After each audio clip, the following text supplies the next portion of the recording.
What is your freedom worth to you? Each of our guests had a light bulb moment. They longed to live rather than merely exist. They smashed through their fears and programmed minds, trusting themselves, their faith, and their survival instincts, leaving the guilt, fear, oppression, and drudgery of their past for a brighter future. They took a brave and courageous step into freedom. This is their story of how they got a life.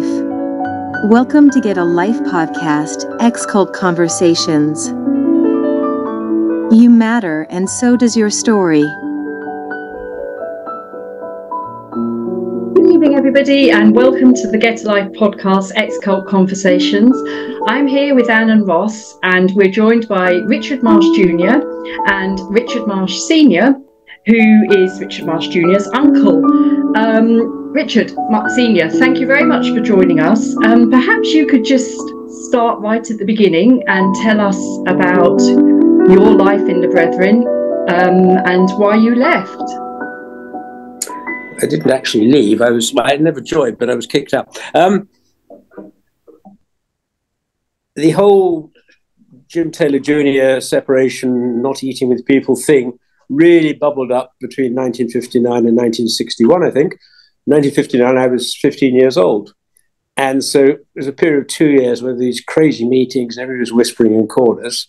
And I was asked to break bread, accept this not eating with the egregious sinners outside. And I couldn't, after lots of heavy sessions with my rather fanatical brother, not Richard's father, the other brother, I just couldn't make any sense of it. I just decided this was not Christianity as I knew it. And the famous thing that Richard heard me say many times, I remember saying to my brother, "Are you telling me," his name was Gordon, "are you telling me, Gordon, that it's a mortal sin to have a cup of tea with the local vicar, who presumably was a Christian?" He said, "Yes, it is. You mustn't do that." I said, "Well, I'm sorry. I want no part of that." And it got quite nasty after that. I got quite a lot of abuse, and I was 16 by now, I suppose. I was put in a very cold caravan in a field outside Cambridge, and really had to make my way in life ever since. And I think Richard told me the other day, or last year, that I've got 65, 70 nieces, nephews, great nieces, great nephews. And apart from Richard, I've never met any of them. Totally cut off. Richard's mother, I tried to phone her a year or two ago. She just put the phone down. It's a cruel, inhuman, certainly it's not Christian. It's the most appalling abuse. So I've got an entire family that I know nothing of, and I've just had to marry my wife and have my own children, and that's my family now, along with Richard Jr. I remember being told by my brother that, of course, I was destined for poverty, penury, and all sorts of horrible things. I wouldn't have a career, I wouldn't get anywhere, and it was ridiculous trying to make my way in the big bad world. I'm pleased to say I got on very well in the big bad world, and everything's gone swimmingly. But that's another story. Just to put it into context for perhaps viewers that don't understand that big change that happened around the late 50s, try and explain how it was in the Brethren prior to the eating rule, and why and how the eating rule came in and the impact it had. Obviously on you, it had a huge impact, but on the Brethren generally. Total character change, shift in everything. Up until 1958, 59, the Brethren were, yes, it was, I was going to say, let's finish one sentence before I start the next. The Brethren were a happy, cheerful bunch, a lot of socialising, a lot of people coming to our house in Cambridge. We had a big house in Cambridge, and we had all the undergraduates from Cambridge colleges coming to see us who were Brethren. We had tennis courts, and it was great fun. And the only downside was I couldn't join the combined cadet force at school, and I had to pretend I had a television. I didn't have a television at home. Other than that, it was a very relaxed, happy, natural family life. Then Jim Taylor Jr. ruined all that and ruined several people's lives in the process ever since. So yes, the change in character of the Brethren today, who are a closed, suspicious cult, compared with the happy evangelical people I used to know, is remarkable. And at that stage, so we're talking sort of late 50s, I imagine. What was the commitment to going to the meetings or the church services like? Was it particularly heavy of a week, or? Well, I suppose being brought up in it, one took it for granted. So it was 3 meetings on Sunday and Monday evenings and Thursday evenings or something. So yes, it was 4 or 5, 6 meetings a week. I was bored stiff, I must confess. I sat at the back reading books I shouldn't be reading, concealed in my Bible. But but I just took it as part of life, and I had lots of happy things going on, lots of friends in and out of the brethren. I sent to a very good school. And so, I just accepted that it was a bit eccentric, that I had to explain to my closest friends that I got some mad parents, but I could live with it, and we could have lived with it today. I mean, it was it was a warm, evangelical, happy atmosphere. Now it's a suspicious, closed, cruel, nasty, mendacious atmosphere. Yeah, very much so. And presumably through your school days, although you were part of this church, you still mixed and ate and drank with other school children. Absolutely. Yes. Absolutely. There was no changes there. So this introduction of no eating, it was Jim Taylor Jr., wasn't it, that said he said you wouldn't eat with anybody you didn't break bread with? Was that the kind of edict that he? Yes, that's right. Get my facts right. Yeah. Is it 2 Timothy 2 verse 19 or something? There's something about right. Not with unbelievers. Yes. And they onto it and just applied it rigorously and fanatically, and have done ever since. And it's just destroyed families, destroyed so much. And children not being able to go to university is one of my particular bugbears. I'm with you there. It's utterly cruel and inhuman. The fact they have a charitable commission status with the UK government drives me bonkers and absolutely ridiculous. So yes, it all began with not eating with sinners, inverted commas, and then the separation has got more and more fanatical ever since. I mean, That's okay. We were just talking about how things changed in 59 and the eating, but then you were saying that it was an edict that you didn't feel was right, and that led to your expulsion from the family home, from the church, from your friends. And the prospect of going to a decent university and everything else. Yes, I mean, it was brutal, but I just couldn't accept it. I just thought, this is absolute nonsense. I'm only 18, 19, 20, whatever, I was 17, I think, when I was put out of the house. 17, yeah. I thought, if I don't do this, my life is going to be terrible in the brethren. I mean, it's going to constrain, restrict me. I'm not going to see the world. I'm not going to get a decent career. No, thank you. And I didn't have any conscience. I just absolutely fundamentally knew in the core of my soul that it is not Christian. It is totally a non-Christian edict. You can't have a cup of tea with a local vicar. It's just nonsense, and made me angry. Still makes me angry. Yes, I can appreciate that. So were you still at school at this point, in the latter years of your school? Yes, I left. Yes, I was, yes. Yeah. And I went off and I managed to earn some money working for a local architect when I was 18, and I managed to get myself down to London to the London Polytechnic, as it was, and I managed to get a degree in aeronautical engineering, and from then on I went and did wonderful things with Concorde and all sorts of other things. But no thanks to my family, I have to say, sadly. No. And just out of interest, how did your parents, especially your mother, react to you being, to throwing you out? There must have been some emotion there, was there? Yeah, they were heartbroken. I mean, to be fair to them, it hurt them more than I think it hurt me. They were almost in tears, but they just said they had no option. I had to leave the home, and they bought this pretty grotty caravan, and about 6 miles out in the country in a field, and that's where I had to go, and a bicycle, so I could get back to town. And yes, the whole, even my fanatical brother, and certainly Richard's father, David, who was a much softer, kinder, more intelligent man, all were clearly very upset at what they were doing to me. As I say, more upset than I was. So, it was, it sounds awfully pompous, but I absolutely forgave them. They just believed they had to do it. I felt no resentment to them at all. I resented the system. I resented Jim Taylor. I resented cold nonsense. But my immediate family I love dearly, and wouldn't have a bad word to say about them. I often think that it's almost harder for those left behind Because I've got freedom. My 5 children haven't. My parents haven't. And you know, the heartbreak for them. I'm just interested to know how your mother especially reacted. Because my own grandmother did the same thing to 2 of her sons in 59. And it's not only the heartache, is it? There's a stigma attached to those that are left in that, they've got somebody that's left, and it's a stigma that carries with them.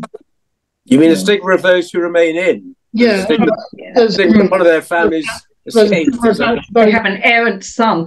Yeah, they have an errant, child, and there's a stigma attached to them because of that. Well, I can't apologise for that. They frankly deserve it, but there we go. It reminds me very much. It's stirring a childhood memory. I have an uncle who left at a similar time to yourself, Richard. I never knew him. I was born in the Brethren after he left. I did burst into his life much later in life, and I remember being at his parents' house, my grandparents' house, one day. I must have been about 8 or 9, and we were looking through some family photos, and my grandmother found a photo of my uncle, and she welled up and said,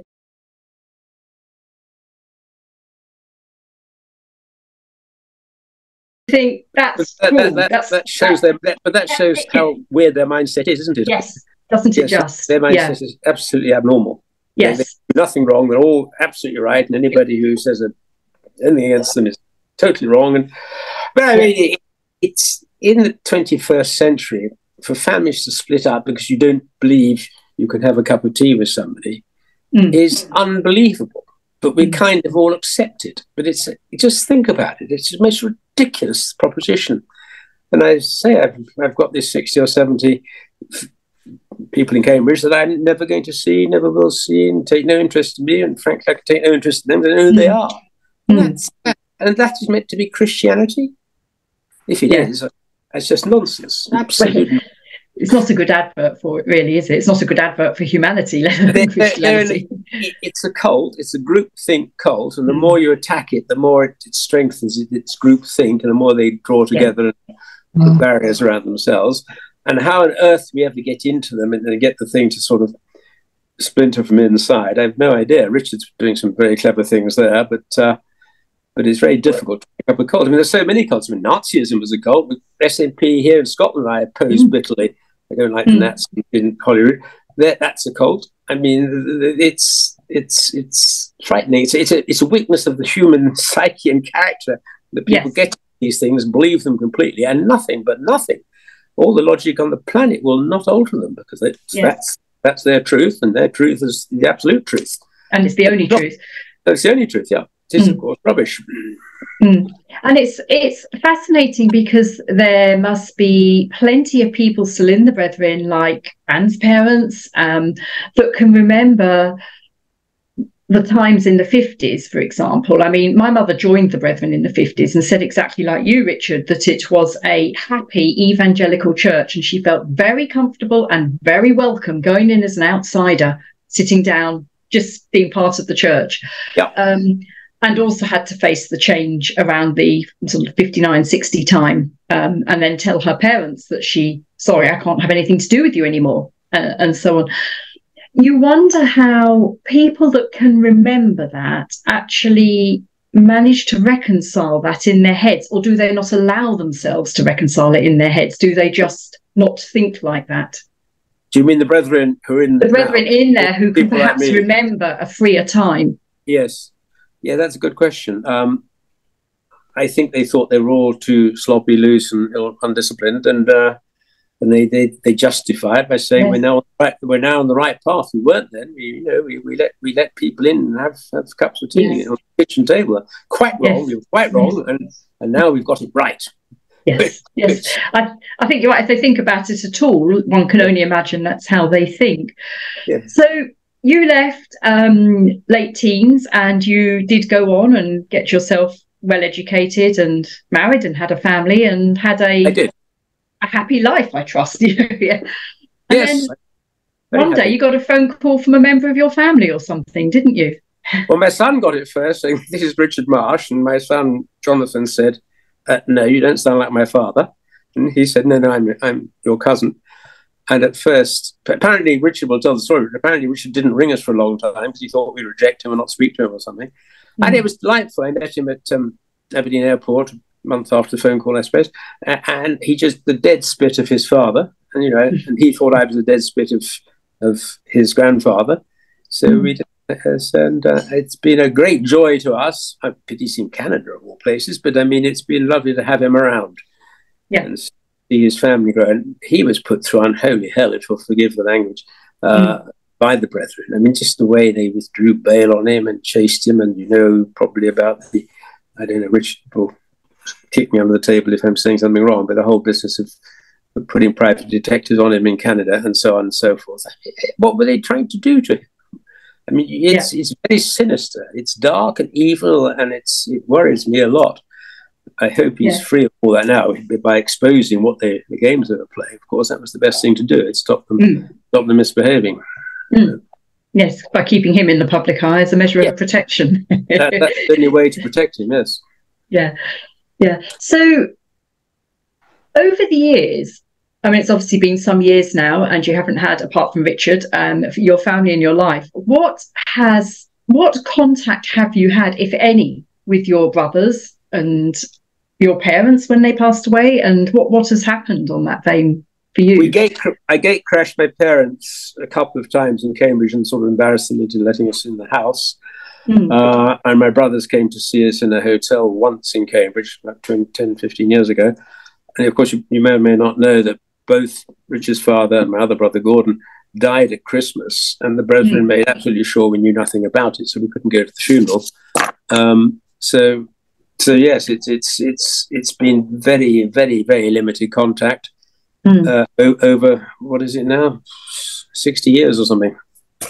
Yeah. So did you? I'm trying to think of it, because did you contact your parents, say, when you had your children, or did you not feel that was something you could do because it wouldn't be well received? I tried to obey the sort of normal rules, when you family rules. I agree. Normal societal rules when you have a baby. It wasn't me, it was my wife. You ring the grandparents and say, "Hello, you've got a grandson, another granddaughter." Of course you do. And they'd make sort of polite utterings on the phone and put the phone down. But as far as any interest in the children, that was zero. I mean, I told them, they knew it, and I took both my children along to see them in Cambridge, I think twice over 30 years. Probably not, certainly once. And they made all the right noises, but nothing more. I mean, it was the family's severed, is split, is broken. The relationship goes, doesn't it? Yes. It's a formality. There's no relationship. Yeah, and I'm far fonder of my gardener, my housekeeper, and my local shopkeeper than I am of my family. I mean, they mean more to me than any of my nieces, nephews, and now dead parents and brothers, because they threw me out, and that was that. And it's really difficult to get emotionally involved when you're treated like that. Yeah. How did you cope with that as a 17-year-old? Yeah.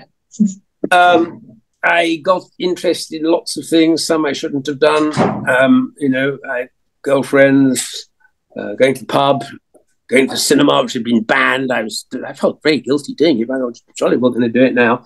And then I got a fairly high-powered job in Bristol, so that preoccupied me a lot, and it distracted me from all the distress. And psychology is a wonderful thing. I kind of blanked it all off. I mean, it's painful and hurtful now to talk about it, but after this podcast is over, something will switch off, and I'll forget that half of that bit of my life existed. I'll be back to my current life. So there's a sort of protection mechanism that stops you going bonkers, because when I think about it and what they did and why they've done it, I get very, very angry. That's not health. That doesn't help. It just eats me up inside. So I've got to stop that. Well, I think that's quite an interesting point, actually, because a lot of ex-brethren members have been treated, yourself included, and being treated so abysmally. It's hard sometimes to manage that anger and hurt, isn't it? Yes, it is. there's a great deal to be hurt about. Yes. And the self-righteous priggish that we're all correct and you're the evil sinner makes it even worse, of course, because they do impose upon you a sort of guilt, a mantle of guilt. It's all your fault and you're wrong. And you've got your entire family telling you you're wrong, and everybody they know and all the people you know socially telling you you're wrong. It's pretty tough to decide you're not wrong. Whether that's arrogance or stupidity or a lack of intelligence, I don't know. But I mean, I had to keep fighting this incessant barrage from everybody. Yeah. And I think that's actually quite an important message to anybody who is struggling with having left or who is inside and struggling. The ethos that comes out of the brethren, if you're struggling, it's because you're not right with the Lord, or you need to get clear, or whatever they say. But actually, it's often, and I'm sure those that have left more recently can give testament to this, it's often the environment you're in that's perhaps causing the problem. And although leaving that environment's tough and very sad, how you feel once you're out of it is entirely different. Absolutely right. Yeah, there's a big weight off your shoulders. You can focus on different things, different priorities. I did. I focused on family and career, and just had to put that aside. Just decided I was unfortunate enough to be born into an extraordinarily mad system. But but as I say, had it carried on pre 1959 mode, who knows? I might still be there, because there's nothing really wrong with that. It was just an evangelical, pleasant, happy community. It just went completely nuts when this eating separation business came in, and people got more and more fanatical, more and more cultish, more and more dug in, and there were ever more cruelties and awful things happening to people. I remember in a meeting in Cambridge when the whole business of not going to university was on, one of the leading brothers looked at somebody, a young undergraduate, and said, "What college are you at?" Cambridge. He said, "Corpus Christi. Body of Christ, evil, you've got to go." "What college are you at?" "Oh, I'm at Jesus." "Blasphemy, you've got to leave." "What college?" And so on. It just because of the name of the colleges, these poor young men worked all their life to get to Cambridge University, were kicked out. Just astonishing. They're just the name of the university. I clearly remember him saying, "Corpus Christi, that's evil. You can't call a college after the body of Christ. You must leave tomorrow." He did. Yeah. And he did. Without... Well, why do you think that is, that people just obey like that? I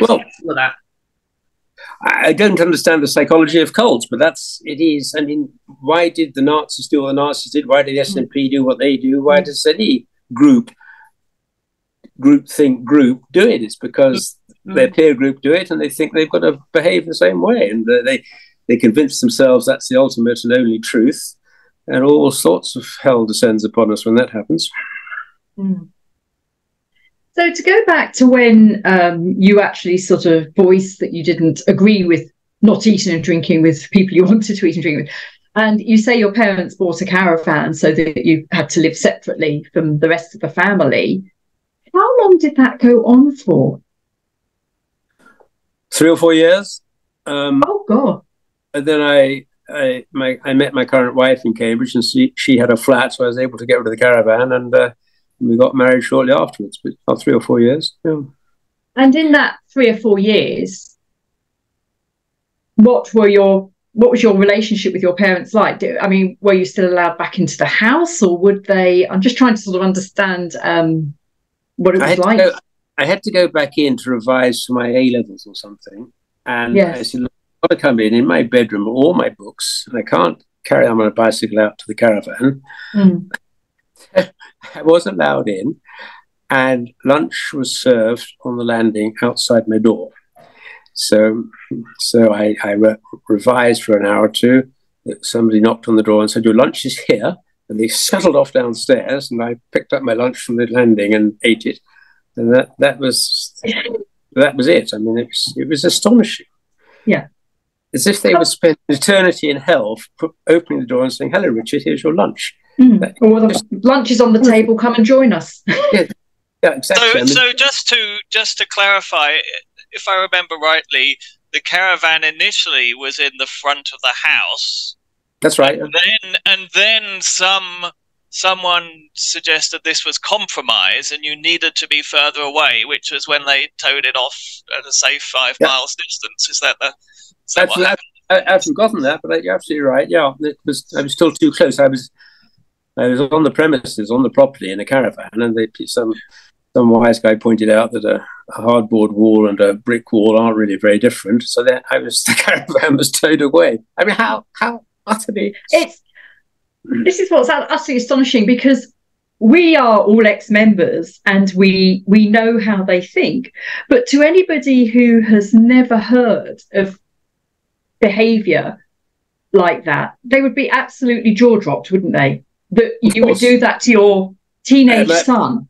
My friends up here in Aberdeenshire have asked me about my history, of course, my family history. And I haven't had a mother or a brother or anybody else around apart from Richard.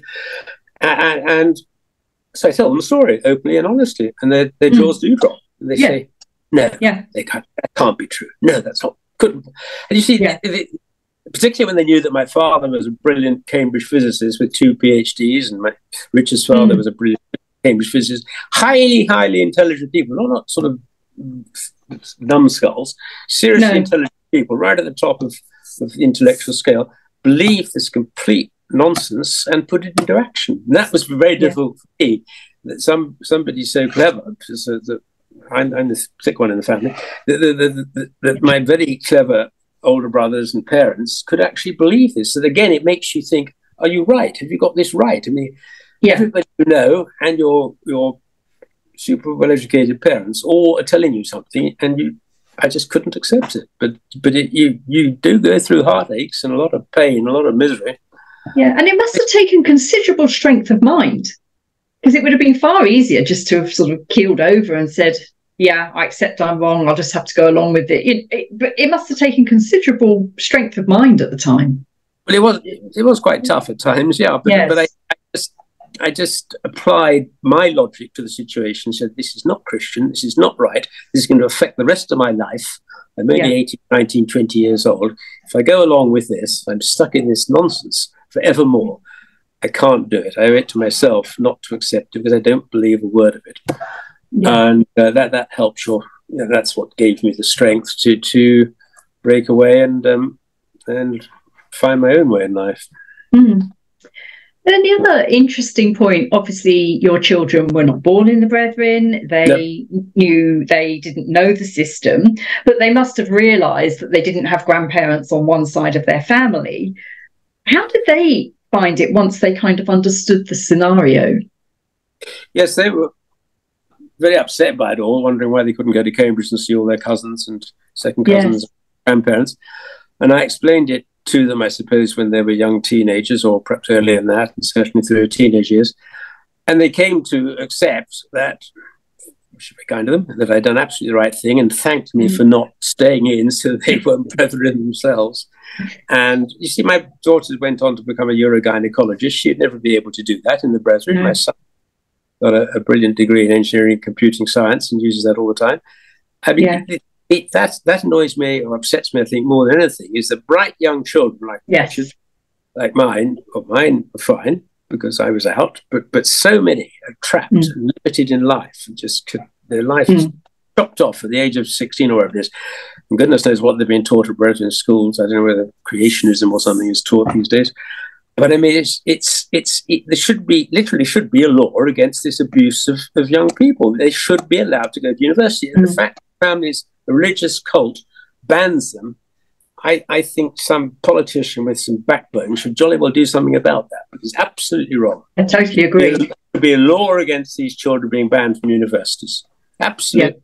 Black and white. And I actually spoke to my MP about it, but he doesn't want to get involved, and he says, religion's too difficult for me. So that happened. You had that, didn't you, Anne? So many of them say that, and it's just so frustrating. Yes. We can't get into that because of freedom of religion and all this. What about freedom of human? Spirit. And I mean, if God gave us an intellect, and these Brethren people don't allow you to develop it, so it's an abuse of the scriptures right away. That you're made as you are. You've got ability. There's something in the Bible about the talents or something. It's absolutely wrong to curtail people at the age of 16 from any further education. Totally, it should be illegal. It should be illegal. And one of the things we can all do is keep repeating that and hope it becomes illegal fairly soon. Yes, and the problem is sometimes, it's a little bit devil's advocate, is the Brethren's stance. I totally agree with you, Richard, by the way, about the going to university and not even going to university. It's the fact that Brethren children have no choice about their careers. There are some children that are not suited to university, but would make superb plumbers. They're not even allowed to do that. There is no choice about their careers. So you've got to sort of, every angle.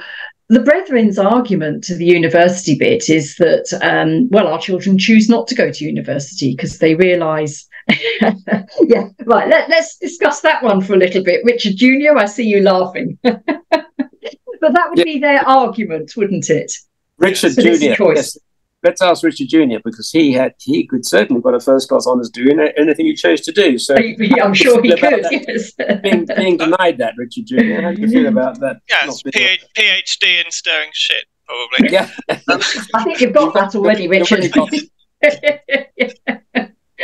Yeah, well, the choice, this is a kind of something that landed in the Brethren's lap almost by accident, because they started off as a system that denied the idea of having ordained ministers or any kind of church official, so that nominally they're all on the level and they've got no titles, which they then found very advantageous because it meant that when they screwed up badly, they could always blame the individual and it didn't reflect on the system. If your church vicar does something wrong, then you can blame the church.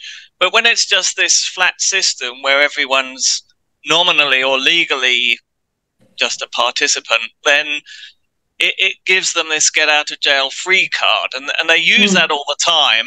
And of course, very notably, they say, oh, we don't break up families. It's entirely down to the family members if they want to continue contact with persons who've left. Now, what they don't say is that if the family chose to continue contact with the person that was left, then they in turn would be withdrawn from. So it's all dishonest and a lie. But then, of course, when the Charity Commission matter came up, they decided that they would incorporate as a church, which then put quite a considerable legal onus on the trustees of the individual trust and on Bruce Hales as being officially the leader of the church, which of course completely contravenes JND's original idea about not having the notion of a clergyman and all that. But now it does mean that they are increasingly vulnerable to being sued as an organisation and having to take responsibility for things as an organisation. So a lot of this stuff is coming home to roost. But one of the things that's positive is that, like in these podcasts, we now have so many so many testimonies, so many affidavits, if you like, of the way they do break up families. It is becoming, their argument is becoming untenable. It is really quite obvious that this is a highly centrally controlled organisation, and that individual members in it do not have a choice as to whether or not they continue to have fellowship with persons who have left. So, slowly the perceptions are changing, and I think if a case came to court today, like ones that maybe came up 10, 20, 30 years ago, you would have a different outcome. Yeah, and I think too it comes down to ultimately fighting, and I think it might take a few years for a change in the law in which in the UK we're fortunate enough to have the coercive control laws, but at the moment they only apply in a close personal relationship, and there is a strong movement to try and change that to incorporate that coercive control can happen from a group, because although it's a group, the behaviour and the outcome is exactly the same as coercive control in a close relationship. But that hasn't yet happened legally, has it? No, I mean that would be a huge step forward. But things are moving in the right direction. I mean, globally, there's less and less tolerance for the more extreme acts of, you know, bizarre religious groups. I mean, the Jehovah's Witnesses lost a case in Belgium, wasn't it, whereby shunning was deemed to be, I don't know what the exact outcome was, but yes, I mean they were successfully sued, I believe, for their activity in shunning people, and then they lost government support in Norway over the same issue. But the shunning that Jehovah's Witnesses do is exactly the same as the Brethren's withdrawing from. Same thing. The Brethren are far more extreme, I would think, in general, than the Jehovah's. So that's a precedent that must have had them shaking in their shoes. So yeah, things are, you know, there's a change in the tide. There's a long-term trend, particularly with the world becoming increasingly secular. There's just less tolerance for a lot of this nonsense. Yeah, there is. And I think I think with the Jehovah's Witness case, it absolutely was that the ruling was that you can't condemn a group for having quirky rules and for saying if you don't abide those rules, you can't be part of our group. So anybody's entitled to do that. But what they're not entitled to do is order everybody to cut you off because of that. Yes, I mean, there's a confusion about this. Yeah. Because there's no problem with the Brethren expelling people from the church. No problem at all. No. The problem is cutting them off from their families. I mean, people get expelled from churches all the time for good reasons or bad, but it doesn't mean that they can't come home and have a meal or sleep in the same bed. It doesn't mean they have to lose their job. No. Nothing wrong with excommunication. It's the rest of it that's the problem. Yeah, and I think that was the crux of the Jehovah's Witness ruling, which, yes, would have the Brethren quaking in their shoes, that it wasn't the expelling that was a problem, it was the aftermath of it.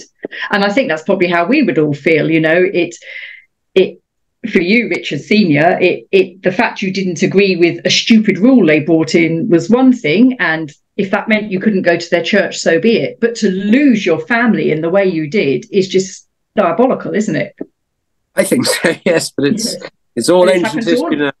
May I just ask Richard, Richard, when you and your peer group realised you couldn't go to university, you were all very bright, did you resent that? Did you argue about it, or did you just accept it meekly and think it was the wrong, you know, absolutely okay not to go to university? What was your reaction to that happening? Well, that was all history by the time I came along. So you were just sort of brought up where you didn't go to university. So the question never arose. I do know my oldest brother, Robert, who was exceptionally bright. Genius level, yeah. He was doing his A-levels when he was 15, and, you know, they just couldn't keep his mind occupied. I know that my parents were called into the school and had quite an argument with the headmaster, who was just insisting, you know, much in the same terms as you were, that it was a terrible waste for this very talented young man not to go to university, because he obviously would have gone right to the top. Absolutely. I also know that, I mean, did Robert mind that? I mean, did Robert react? Did Robert want to go to university? No, I don't think so. I mean, he was, in spite of being very intelligent, he was also very deeply indoctrinated. He never fought against. Yes. But I mean, my parents got into big trouble for having him do A-levels.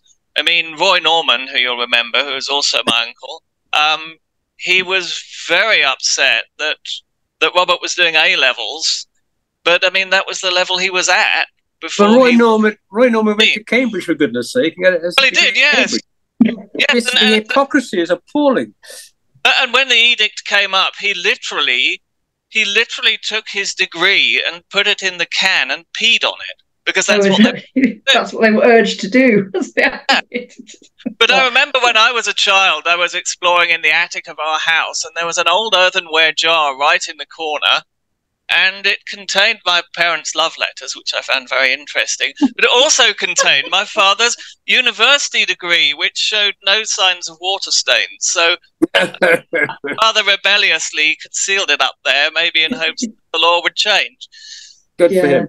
Yes, good for him. But I can remember, I can remember when I was at school. This is my whole argument about the university. When the brethren say, and I don't know how Ross and Anne you felt, but when the brethren say our children choose not to go to university, you could almost say yes, they do. But it is not even in our psyche, in our thinking, that is an option. I mean, I went through school and left at 16, and it wasn't even in my thinking that was an option. And it's a very weird thing to explain, even had I been capable of it, or, well, I did eventually in my 30s go to university, but had I even been capable of it, I don't know if you felt the same, Anne. Ross, you're a little bit younger, aren't you? So but I don't know if you two felt it wasn't in your mindset. No, it wasn't. But interestingly, Natasha, my daughter, when she was living with me after I left, she said, well, they would watch documentaries with me on television. And she said to me one day on the way to school, she said, I'd love to be a paramedic or join the army. And I said, well, you can't do that if you stay where you are. And she said, do you think they'd let me be a forklift driver? Yeah, and that's what I mean. It's not just the university, so it's a waste of exceptional talent that might be in there. It's the fact you can't even be a paramedic. I mean, my choice of career would have been to have been a nurse. I would have loved to have gone into nursing 18 and done that. That was not even an option. Isn't the logical sequence of that when the brethren need an orthopedic surgeon or an obstetrician or something, they shouldn't really go to them because they don't approve of the fact they've been educated to that level. And if they don't get their own children, they should cut. I believe in them more if they've never went to a doctor, never went to a surgeon in their lives. But of course, they'll be the first there, privately paid for, and absolutely. I think that's why you didn't say in the brethren. You're far too logical, Richard. I'm going to go off on a bit of a rant here. The brethren say that the young ones going to university, it might lead them astray and they might leave the faith, but I don't think anything of splitting up families and chucking young kids out for doing basically, stamping on a Bible, for instance, we've heard of, people drawn from for that. And then also, they say, oh, well, we get around it because we have tertiary study. Well, what they don't say is that all that tertiary study is things like business studies. It's not anything that could be used if somebody wanted to leave. It couldn't be used in the outside world. It's not, and it's not a choice. And it's not. No, there are certain courses they could do, but there's very limited choice. Yeah. It's interesting because if you have time on your hands and read through the full Charity Commission reports when they had those issues, the Brethren's answer to the university education, which was one of the concerns the Charity Commission raised, was we would allow our young people to go to university should they wish, but they would have to leave the Brethren for the duration of the time they're at the university, and they would, of course, be free to rejoin once they're finished at uni. And it actually says, that's not the actual words, but it actually says words to that effect. It's just incredibly illogical, isn't it? Sorry, I'm on a bit of a tangent there, but not at all, Ross. No, it's but no, you're absolutely right. There's just nothing logical about it. No, but I think you're right. That's one of the arguments they use as well, is that our young people do postgraduate education, they call it, but they don't really specify. It would lead anybody in authority to believe it's fine. They allow their young children to do their young teenagers to do postgraduate education. I mean, post-18 education. I mean, sort of after school age, but without really specifying or looking at what it is they can do. And the other thing is I think we've heard stories of, people have done this education and then they've left and they've shown the qualifications to people outside, and basically they're not really worth the paper they're written on. They're not recognised, grades, really. Yeah. Then recognised outside of the brethren. So they're only useful if you're working for a brethren business. Yeah. Yeah. I mean, the way I understand that they structure these courses, the courses are usually online and you pay for them. Well, there's nothing wrong with that. For example, I know that the AAT, which is the Accounting Technicians course, is something that's available to them. And if you've got your level 4 AAT, you are fully qualified to do accounts, but you can't sign them off. You need a chartered accountant to actually put a signature on them. So the AAT would enable a lot of brethren, if they'd got their level 4, to draft accounts, bring them, and then they'd have to get an accountant to rubber stamp them. But they have to, as I understand it, purchase the AAT through a brethren company. I believe it's UBT, but Richard's nodding his head. I'm making sure I'm getting my facts correct here. And they purchase it off an external company. So they can't even my daughter actually did the AAT and did it as an apprentice through the local college. And it was a very good way for her to train, but they can't even do that. They still have to do that and buy it off the brethren UBT company. With its markup, no doubt. With its markup, no doubt. Yes. No doubt, Anne. All Yeah. So, Richard, when you mentioned earlier, Richard Sr., you mentioned earlier about losing your two brothers. I know Richard lost his father. How did you find out ultimately that they'd passed away? Did you get a phone call from the brethren, or? Richard, remind me how we found out. It was. You got an email from my brother Peter, asking if he could, telling you that my father had passed, and asking if you could let me know, because they didn't. That's right. That's right. And when I went back to ask what the funeral arrangements were and could I come down, there was a long stony silence, and I discovered later that he'd long since been buried. He died and was buried within 3 days, which I found extraordinary. And then I heard through the grapevine my other brother had died a couple of months or a month or so later. But I don't. They didn't contact you at all about that. I had an inside contact, and I told you, so they didn't even bother. That's right. Yeah. The email dated December 4th, 2022 reads, Uncle, the Lord took Father on Friday. He was suffering from advanced Alzheimer's and also had a water infection that had hospitalized him for a brief period. He was restful when he went. Mother is sustained. Please could you let my brother know? I tried to email him yesterday, but the emails bounced back. Peter Marsh. The reply December 4th is, Peter, thank you for letting me know. I am very deeply saddened by that, even though we could see it was clearly only a matter of time when we last saw him. Alzheimer's is the cruelest of afflictions, particularly for one who had a first-class brain. What are the funeral arrangements, please? I am wondering what to do about that. Love to all, Uncle Richard. December 4th, 2022 again. Uncle, the burial was yesterday. Peter.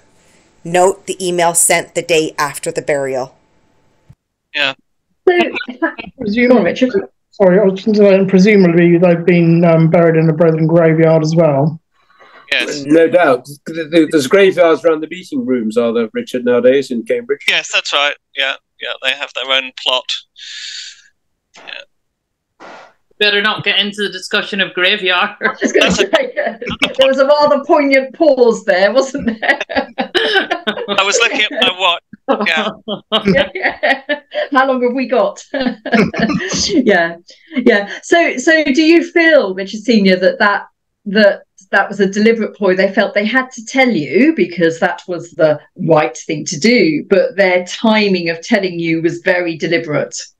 So about it, they were determined I wasn't going to go to the funeral, so they told me afterwards. Yeah. Because they were horrified when I turned up at my father's funeral and my mother's funeral. They all looked, well, Richard, you were there. You looked at me as if I was some oddball from outer space, didn't you? You did did rather stand out. I mean, I distinctly remember Aunt Pamela, because she was wearing a hat, which was very, very odd to me, because I was just used to headscarves. So, and you, of course, had a nice formal suit and tie on, and the brethren again on open neck shirt. No ties. When did no ties come in? Anyway, the brethren are in sort of semi-casual dress, which they adopted as a uniform for no particular reason. So yes, I do remember seeing you there. And were to your parents' burials, did you go to the meeting or just the graveside? What at that point were you as an outsider allowed to go to? Me, if you're talking to me, just the graveside. Just the graveside. Yeah. Yes. Yeah, but not the meeting service. Really want to go to the meeting service. No. I think a lot of be there when the coffin came along to the cemetery. Yeah. And then when Richard came into your life, how did it? I know we sort of touched on this before, but did it for you? I mean, you'd left, you'd married, you'd had your family, you had your life, and a very fulfilling and happy life, it seems to be. But did it almost open up wounds for you in a way? It did two things. It certainly opened up wounds that so many people I hadn't seen or would never see or would never know me. Yes. But also, there was still a lingering guilt in my soul that I was wrong and they were all right. So it was very nice to have an ally who came out and said everything I thought. And because Richard, I think he will tell you that up until he exposed this awful company that was fiddling the NHS, Richard, I think, believed it all and was a regular meeting going member. And so to see his conversion, his non-conversion, was very, very good for my morale. Yeah, and it's interesting, isn't it? Because I think that lingering feeling, okay, I'm out. I left at quite a young age, married another ex-brethren actually, and had children, and got on with our lives. And that was past. That was then. That didn't matter. And probably, I was wrong to leave, but it's okay. And it takes a long time sometimes for that to go. I don't know how those. Ross, you left much more recently in Anne than I did, and Richard as well. But do you find the same, or? Sometimes, well, for me, my past sort of catches up with me a little bit. People talk about moving on, and maybe it is like as a young person leaving. But when you've got children in there, Richard, it's not about moving on. No. I mean, there is a way to learn to live with it. Yeah.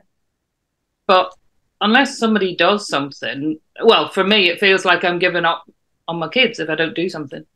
Yeah. No, I get that totally. I don't know. How do you feel, Ross? Do you still have that lingering maybe there that I was wrong? Because I just want to try to reassure people that are perhaps struggling with that, or people who overtly perhaps listen to these podcasts and are thinking, well, I must be wrong because actually I'm thinking that I'm hearing some sense here and doubting it.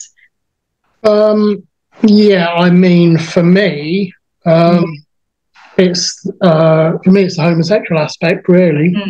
I still think it's wrong to be who I am. Yeah. And is that because that's what's been ingrained in you? Ingrained in you, and I hate myself for who I am quite a lot of the time. Yeah. Because it's been ingrained into you for so many years. Yeah. And it's just wrong. People are who they are, aren't they? Yeah. They are who they are. So, Richard Sr., to sort of go back, if the brethren, do you think, and this is a question I've often asked myself apropos my parents and my mother joining, do you think there could ever be anything that could happen that could encourage the brethren to, and I don't want to say go back to how they are, because that's a very unrealistic perhaps, but what do you think would perhaps encourage some sort of realization and change? Or do you think it's impossible? I fear it might be impossible, but I mean, if somebody would expose Bruce Hales's money-making schemes, and there's a lot of sexual abuse of children, I believe, and I think we've got, somebody needs to point out the bad news, and somebody also needs to tell them, the younger people, the world outside isn't evil and sinful. It's full of wonderful people and wonderful jobs and opportunities. You've got to have a 2 or 3 pronged attack. How you get that information into the heart of the system, I'm not sure. Hopefully, they're looking at iPads and things under their blankets and can read. Well, we hope so. Richard Jr.'s nodding. But we mustn't go over the top, because that actually, as I said earlier, I think a cult, if it's attacked, closes ranks and gets more fanatical. So we've got to sow doubt. We've got to go softly to catch your monkey here. So we point out the evils. We point out how good the world is outside. I never see a positive case for the world outside the brethren. Nobody ever makes it to them, and they certainly don't make it. They make the reverse argument. And it's going to be a long process. I mean, the brethren aren't going to fall apart at the seams for another 20, 30, 40 years, in my view. They will eventually. I mean, come another couple of 100 years, I cannot believe they'll be around. And it's our job to start that splintering and disintegration now, but it's not going to be quick. It's going to take time. Yeah, I agree. I mean, when you look at the length of time it's taken any entrenched regime to break down, look at apartheid, for example. It took quite a few years for that to, and there's probably some elements of it still there, but it takes quite a few years. But what I do think is the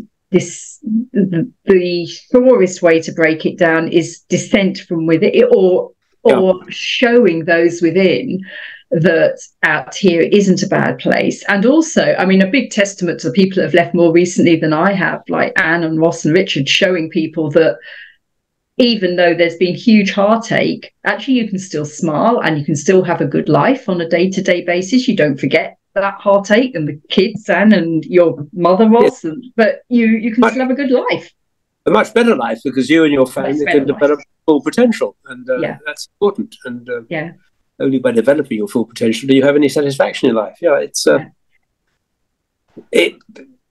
We've got to get in somehow into the young people in there. I'm not sure, Richard's more expert than I on that, but when it does start to disintegrate, I think it'll fall apart very quickly. I actually think if we could start something going within the brethren that was, we would grow exponentially, and we might see it all falling apart quite soon. But I'll live in hope of that. It may not be the case.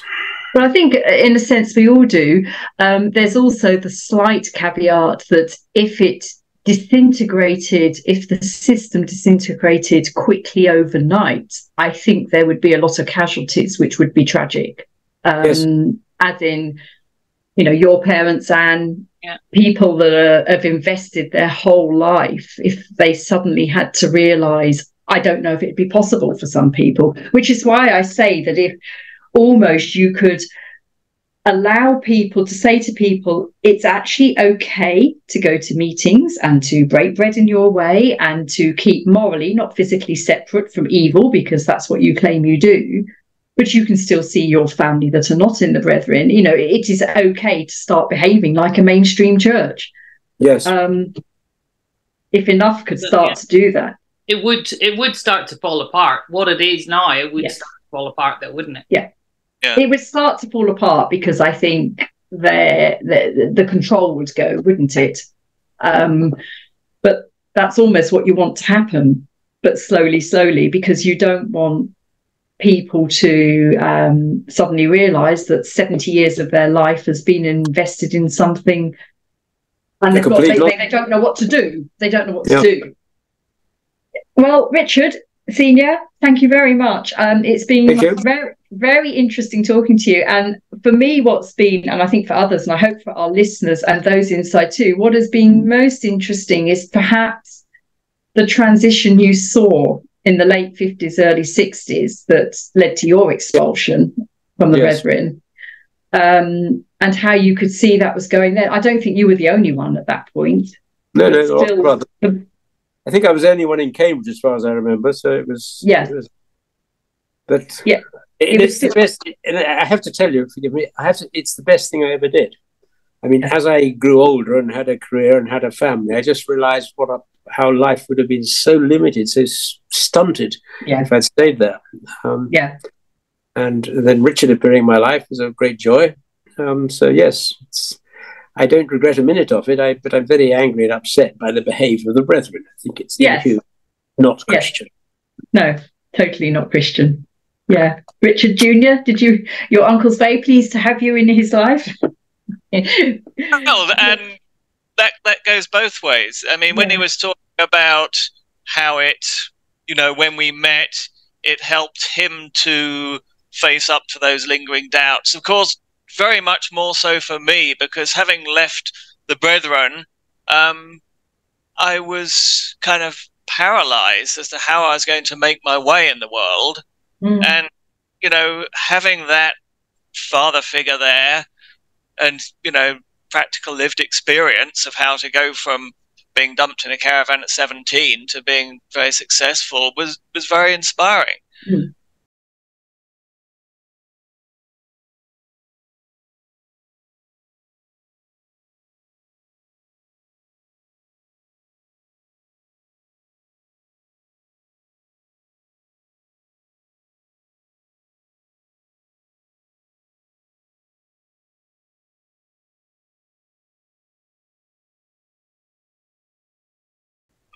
So I haven't risen to the same height, but yes, I've made my way. I'm comfortable. I'm happy, and it's hugely important for anyone that's leaving.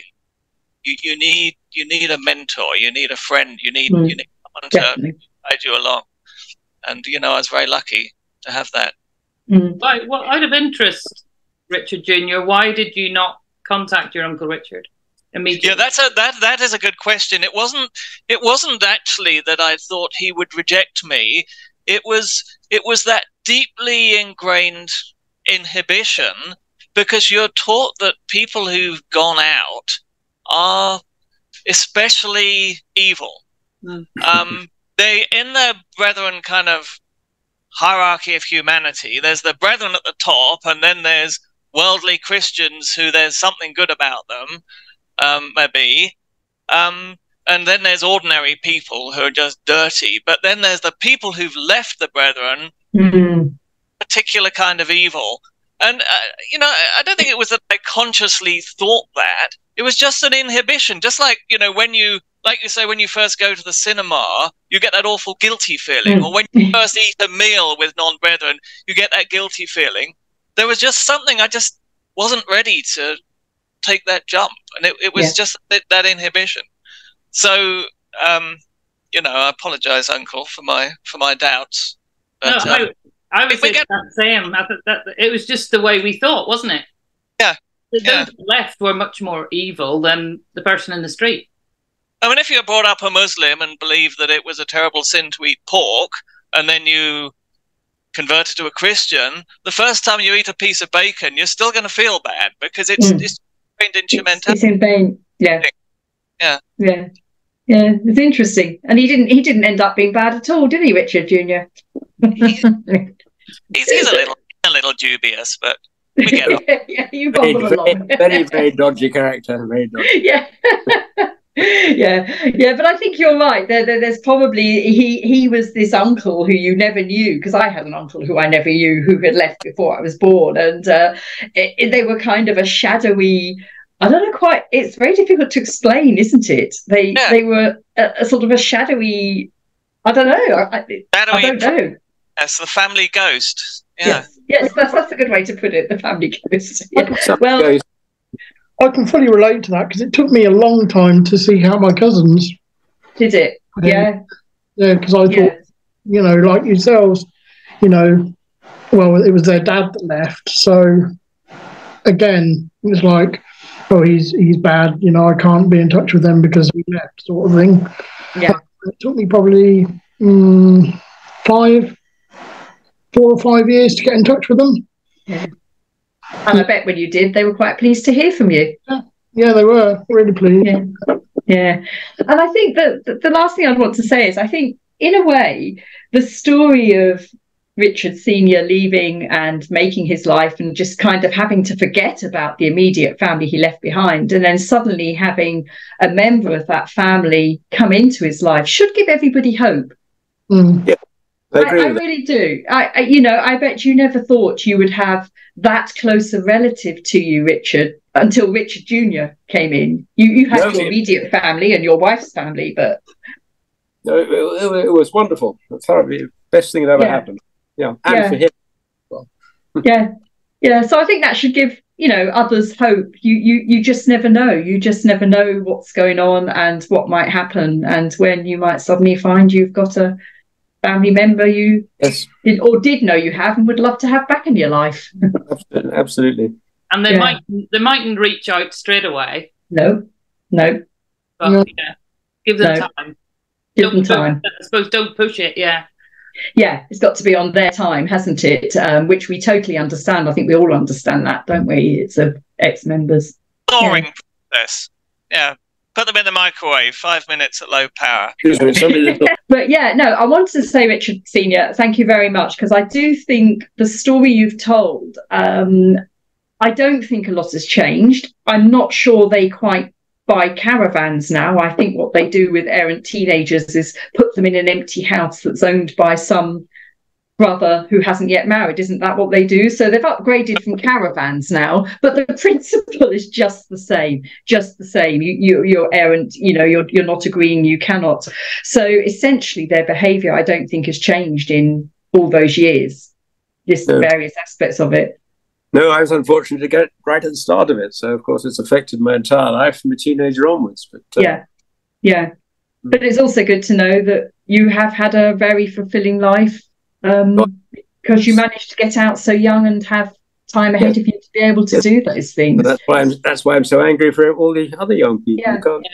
And for young people that are thinking of leaving, if they're listening to this, it is important to maybe get an education, if that's what you want to do.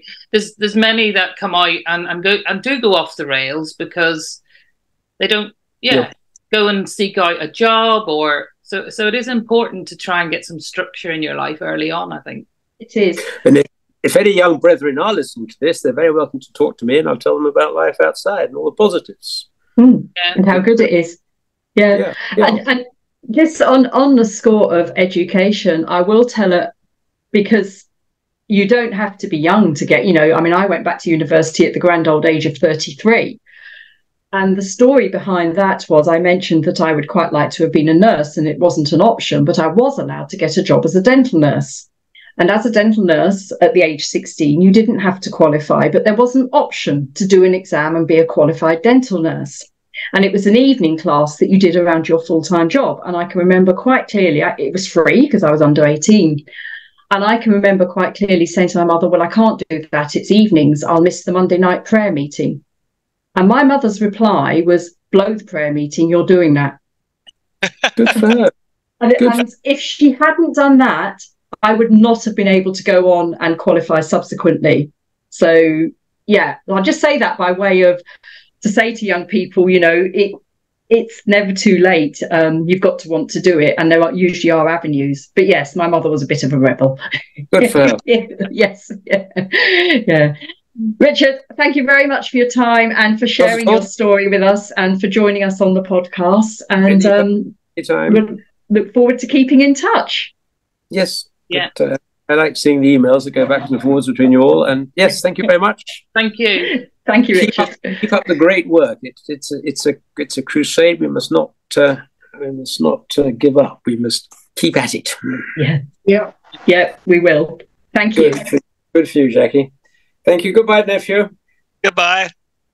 If you are in a high-demand religious group and need help, please go to oliveleaf.network. To share your story or be a guest on the show, email info.getalife@proton.me.